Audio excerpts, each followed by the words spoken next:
Thousands of Palestinians were rounded up and imprisoned. Since 1967, over 400,000. Many were held without any charges whatsoever, under harsh conditions where physical abuse and torture were rampant.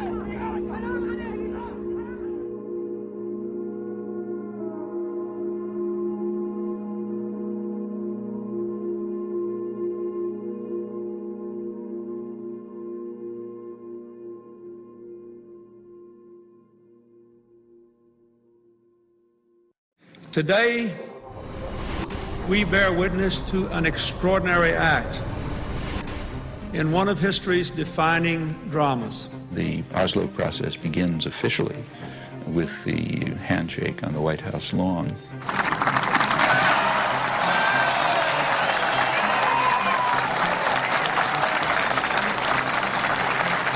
I think the main misconception is the years of Oslo were years of peace.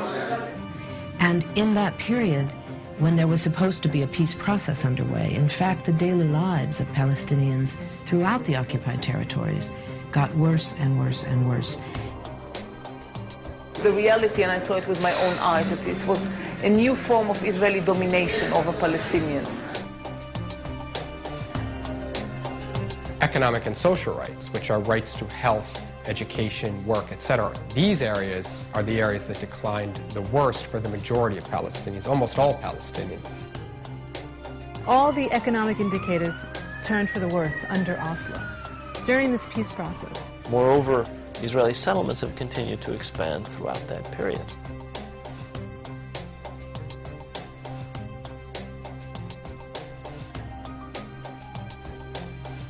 At the same time that Israeli control was expanding, the Palestinian Authority was given the trappings of power over the shrinking and non-contiguous Palestinian land, being held out as a future Palestinian state. The challenges of governing for the Palestine Authority are extraordinarily complex. This is an authority that has very little authority. It has virtually no power. Its power is derivative. It has the power that is given to it by Israel, and at any moment, any of those powers can be taken away. It was very convenient to believe that there is no occupation, that the occupation is over. How many aspects in your life somebody else determines for you? This is occupation. And Israel could determine, in the last 10 years, could determine everything. But everybody heard Arafat saying 10 times, 100 times, that Ramallah is liberated and Gaza is liberated. How can it be liberated if there is an army around it?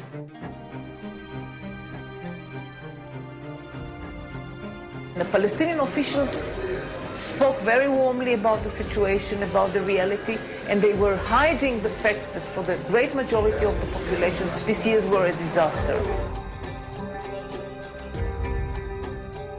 Those abuses, those violations of the public trust have been happening regularly since the Oslo process began. Palestinians who would protest against Oslo were labeled as terrorists. The authority would not allow it, the PA.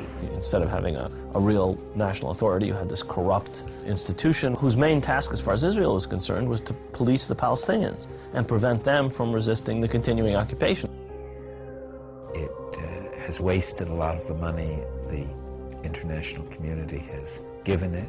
One sees the villas of the leading Palestinian officials and the poverty with which the Palestinian masses are living in.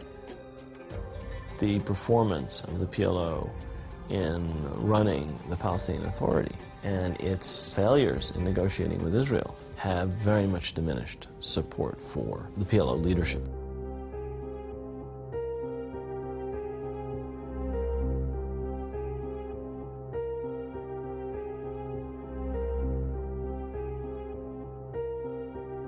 While Americans were being told by the media that a peace process was moving forward, Israel continued its policy of home demolitions.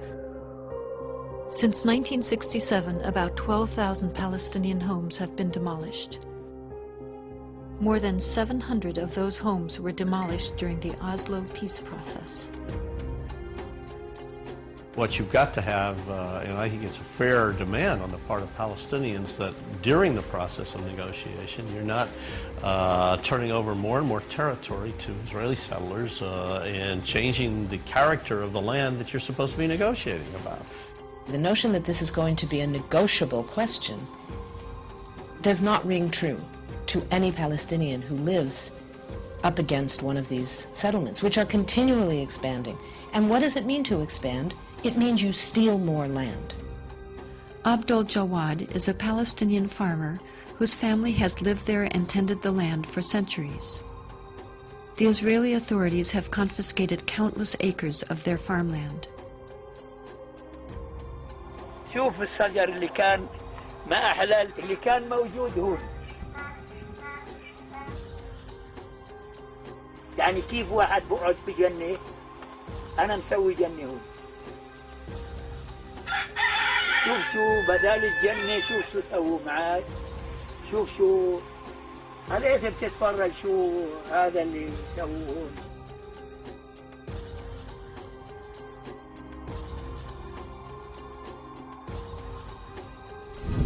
شوف الأشجار كيف بيطلعوا من تحت الأحجار، شايف كيف؟ يطلع الأشجار من تحت الأحجار.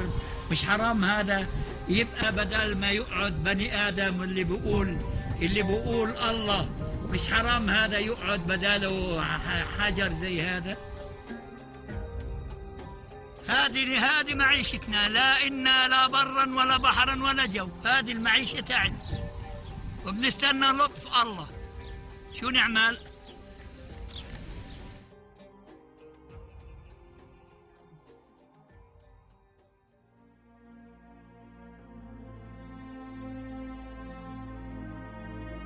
These settlers live and prosper at the expense of the Palestinians and the Palestinians' well-being, present well-being, and future well-being. And they don't see this horrible, disproportionate allocation of resources where Jewish settlers get water and electricity and gas, garbage pickup, all kinds of things that their Palestinian neighbors don't get because of the military occupation. هذيك المنطقة منطقة بين نعيم ممنوعة تجي علينا. هذول الدور شوف يعني في واحد شوف يعني واحد بحوس في قلب الدور من العرب ولا واحد بحوس من العرب موجود هناك. هذه السيارة يعني لو ما إسرائيلية بعدوهاش.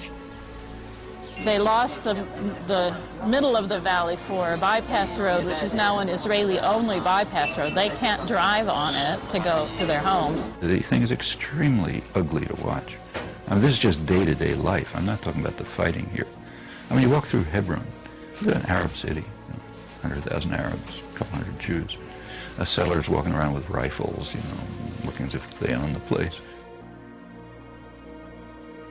Settlers can go in a Palestinian village and burn the fields there, destroy the house, hit Palestinians, even shoot Palestinians. Several of the women have been beaten by settlers on different occasions. In each of those cases, we were just being a nonviolent presence on the street, observing when settlers were acting out, and they just attacked different ones of us.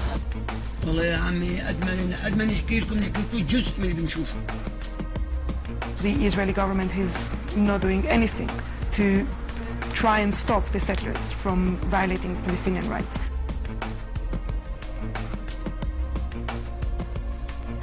From all the cases that settlers actually killed Palestinians, very few were accused of murders, but then the president came and gave amnesty or shortened the punishment that they received from the court. In some cases, they cooperate with them, they guard them. Like one case, the settlers went and took a house, Palestinian house, and just said, well, now it's ours. So the border police stood down there to protect them because the Palestinians were angry. So the border police just stood there and protected the settlers instead of course, arresting them, just saying it's illegal. The bottom line is to make things so difficult for the Palestinians that anybody that wants a future for their children, anybody that wants to get ahead in life, anybody that wants a normal life will leave. يعني أنا اللي عنده جنة زي هذه ويعني بده يرحل وبده يروح ويرحل ويدشرها. وين بدنا نروح احنا وندشر ارضنا اللي زي هيك؟ The Jabr family continues to live under constant harassment. Most recently, Abdul Jawad broke his leg